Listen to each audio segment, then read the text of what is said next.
안녕하세요.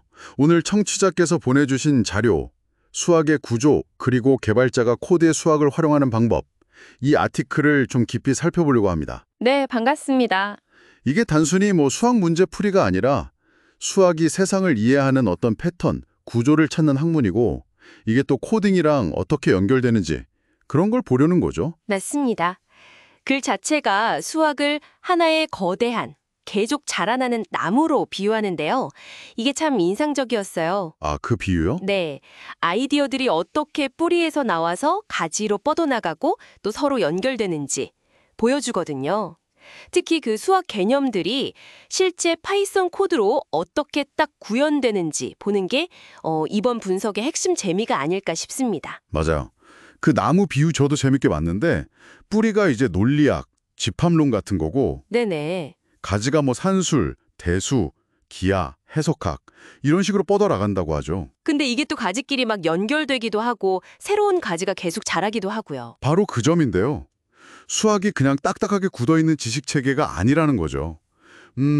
역사 속에서 계속 발견하고 증명하고 그러면서 유기적으로 성장해 왔다는 걸 강조하는 비유 같아요. 살아있는 것처럼요. 그렇죠. 어떤 발견 하나가 특정 분야, 그러니까 가지 하나를 확 키우기도 하고요. 아, 그래서 그 거인의 어깨 이야기가 나오는군요. 고대 인도에서 영을 발명하고 이슬람에서 대수학을, 그리스에서 기하학을. 네, 그런 아이디어들이 계속 이어지고 발전해서 지금의 수학이 된 거죠. 뉴턴 말처럼요. 내가 더 멀리 봤다면 거인의 어깨 위에 서 있었기 때문이다. 그래서 글쓴이는 그냥 공식만 외우는 것보다는 그 배경, 역사, 아이디어를 이해하는 게 훨씬 중요하다고 얘기해요. 그래야 문제 해결에 더 도움이 된다는 거죠. 하긴 그 연결고리를 알아야 새로운 연결도 만들 수 있을 테니까요. 맞습니다. 수학이 어찌 보면 과학자나 엔지니어들의 공용어 같은 거잖아요. 잘 보존하고 공유해야 계속 클 수 있는 거죠. 아인슈타인 얘기도 흥미로웠어요. 상대성 이론이 사실은 기하학이랑 미적분학, 이 두 분야가 합쳐진 미분 기하학 덕분에 가능했다고요? 네, 그게 통합의 힘을 보여주는 아주 좋은 예시죠. 유클리드부터 시작해서 데카르트, 뉴턴, 라이프니츠, 또 오일러, 가우스, 리만까지 정말 많은 수학자들의 기여가 쌓인 결과거든요. 와, 진짜 거인의 어깨네요. 그렇죠. 근데 중요한 건 이런 수학 분야들의 통합이 있었기에 지금 우리가 쓰는 GPS나 위성통신, 우주 탐사 같은 기술들이 가능해졌다는 점이에요. 아, 개별 분야 발전도 중요하지만 이걸 합쳤을 때 진짜 혁신이 나오는군요. 네, 맞습니다. 융합이 핵심이죠. 근데 또 재밌는 게 수학이 모든 걸 다 증명할 수 있는 건 아니라고요. 그 괴델의 불안정성 정리. 아, 네. 그 얘기가 나오죠. 이게 약간 철학적이기도 한데. 네, 좀 그렇죠. 근데 이게 우리 같은 개발자들한테도 의미가 있나요? 오, 그럼요. 아주 중요한데요. 이 정리가 말하는 건 아무리 강력한 수학 시스템이라도 그 안에서는 증명할 수 없는 참인 명제가 반드시 존재한다는 거거든요. 증명할 수 없는데 참이다? 네.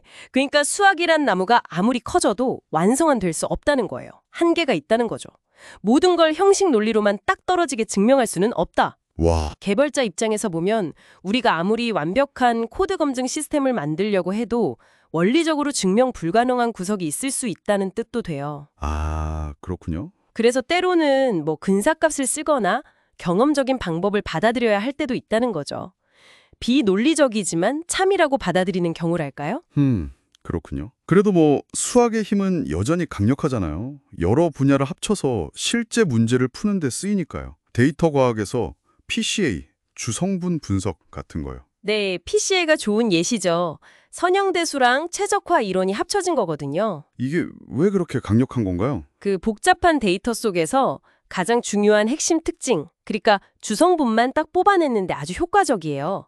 선형대수학은 관계를 표현하는 도구고 최적화는 최상의 해를 찾는 방법론인데 이 둘을 합쳐서 데이터 차원을 확 줄이면서도 정보 손실은 최대한 막는 거죠. 아, 데이터를 깔끔하게 정리해 주는 거군요. 그렇죠. 머신러닝 모델 학습시키거나 시각화할 때 정말 유용하고요. 제어 이론 같은 것도 비슷해요. 여러 수학 분야가 융합된 결과물인데 기차나 비행기, 심지어 전자회로 같은 시스템이 안정적으로 돌아가게 설계하는 데 쓰이죠. 정말 실용적이네요. 아티클에 파이썬 코드 예제도 있었잖아요. 네, 두 가지 방식. 해석적 방법이랑 수치적 방법, 심파이랑 사이파이 라이브러리 쓰는 거예요. 개발자 입장에서 보면 언제 뭘 써야 할지 좀 헷갈릴 수도 있을 것 같은데요. 그렇죠. 좋은 질문인데요. 만약에 우리가 연필로 풀듯이 정확한 공식, 딱 떨어지는 답이 필요하다. 그러면 해석적 방법, 그렇게 심파이가 좋겠죠. 네. 해석적인 해를 구하는 게 거의 불가능하거나 너무 비효율적일 수 있어요. 그렇죠. 변수가 너무 많으니까요. 네. 그럴 때는 수치적인 방법, 사이파이를 써서 빠르고 충분히 정확한 근사값을 얻는 게 훨씬 현실적이고 효율적입니다.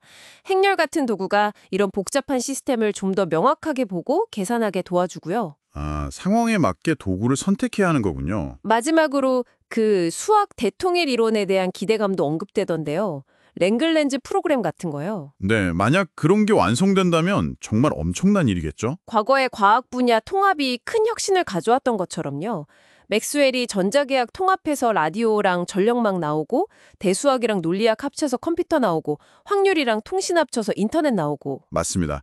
수학의 대통합은 아마 우리가 지금은 상상도 못하는 분야들, 예를 들어 물리학의 끈 이론이나 양자중력, 아니면 완전히 새로운 방식의 AI 모델, 또 암호학이나 신소재 개발 같은 데서 네. 아직 발견되지 않은 어떤 깊은 패턴이나 연결고리를 확 드러내줄 가능성이 커요. 혁신의 기폭제가 될 수 있는 거죠. 와, 정말 우주에 숨겨진 설계도를 찾는 느낌이겠네요. 그럴 수도 있죠. 오늘 이야기 나눠보니까 수학이라는 게 정말 고정된 학문이 아니라 고대부터 지금까지 심지어 AI 시대까지 계속 자라나고 서로 얽히는 역동적인 나무 같다는 생각이 드네요. 네, 맞습니다.